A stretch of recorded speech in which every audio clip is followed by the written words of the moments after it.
HTML heading का जो use किया जाता है वो टाइटल और सब टाइटल को डिस्प्ले करने के लिए यूज किया जाता है वेब पेज पर। HTML हेडिंग को डिफाइन किया जाता है H1 से H6 के बीच में HTML जो टैग होता है। तो आप कह सकते हैं HTML हेडिंग आर टाइटल और subtitle that you want to display on web pages. HTML heading define with H1 to H6 tag. इसीलिए यहाँ पर H1 से H6 तक ये हेडिंग के टैग होते हैं। ब्राउजर क्या करता है, ऑटोमेटिकली कुछ स्पेस जो होता है मार्जिन हेडिंग के पहले और बाद में छोड़ देता है या ऊपर नीचे। Use HTML heading tag, basically HTML heading tag का यूज ओनली हेडिंग के लिए किया जाता है। उसका यूज बिग फॉन्ट मतलब बड़ा टेक्स्ट लिखने के लिए या बोल्ड टेक्स्ट लिखने के लिए यूज नहीं किया जाता है HTML में। ठीक है, तो देखते हैं HTML हेडिंग टैग को बना के हम HTML में। पहले HTML कोड लिखने के लिए हम लोग नोटपैड यूज कर रहे थे, तो आज भी नोटपैड ही यूज करेंगे। ओपन करेंगे नोटपैड विंडो और यहाँ नोटपैड टाइप करेंगे और नोटपैड खुल के आ जाएगा। सबसे पहले हम क्या लिखते हैं HTML में, HTML। ये बेसिकली क्या होता है, रूट एलिमेंट होता है HTML का। HTML ओपन होगा और ये क्लोज होगा। इसके बाद हमारा जो आता है HTML के रूट एलिमेंट का जो होता है, एक होता है हेड और दूसरा होता है बॉडी। हेड ओपन हुआ, हेड बंद हुआ।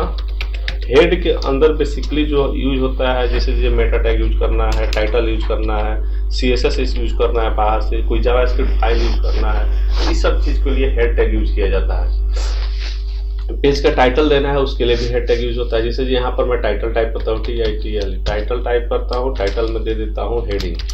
जैसे इस पेज में मैं हेडिंग का काम कर रहा हूँ तो यहाँ पर मैं हेडिंग कर दिया। यहाँ मैं टाइटल दे दिया और टाइटल देने के बाद टाइटल को क्लोज कर दिया। अब मुझे कोई जावास्क्रिप्ट का कोड लिखना है या कोई CSS कॉल करना है तो इस हेड टैग के अंदर ही इस लोकेशन पर ही कॉल करेंगे। ठीक है, इसके बाद होता है HTML में हमारा नेक्स्ट जो होता है, इसका रूट एलिमेंट के अंदर का जो टैग होता है बॉडी टैग होता है। बेसिकली बॉडी मीन्स उसकी बॉडी की बात हो रही है। यहाँ बॉडी टैग पर लिखिए, बॉडी टैग मेरा क्लोज हुआ, बॉडी मेरा क्लोज हुआ और बॉडी के अंदर डिफाइन होगा जो मेरा आ रहा था H1 से H6 जो हेडिंग टैग होता है वो डिफाइन होगा बेसिकली।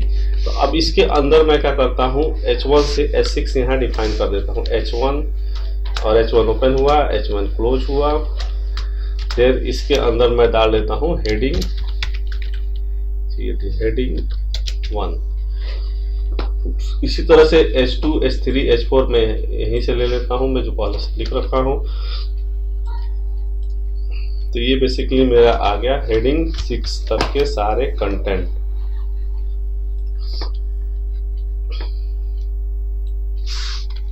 H1 हो गया, H2 हो गया, ये H3 हो गया, ये H4 हो गया, ये H5 हो गया और ये H6 हो गया। बेसिकली H6 तक हेडिंग होता है। ये H6 तक मैंने सबको एक साथ ले लिया। बेसिकली एक साथ इसलिए ले लिया कि आपको पता चले कि हेडिंग टैग में बेसिकली H1 में कितना बड़ा फॉन्ट आता है, H2 में किस साइज के आपके डिस्प्ले होंगे टेक्स्ट, या H3 में किस साइज के आपके टेक्स्ट डिस्प्ले होंगे, इसके लिए। अब इसको मुझे सेव करना है, तो सेव करने के लिए सेव एज करेंगे। सेव एज करेंगे, कहाँ सेव करना है उस लोकेशन पर जाएंगे और मैं पेज का नाम दे देता हूँ हेडिंग .html और यहाँ से नीचे करेंगे ऑल टाइप फाइल और इसको मैं कर देता हूँ सेव।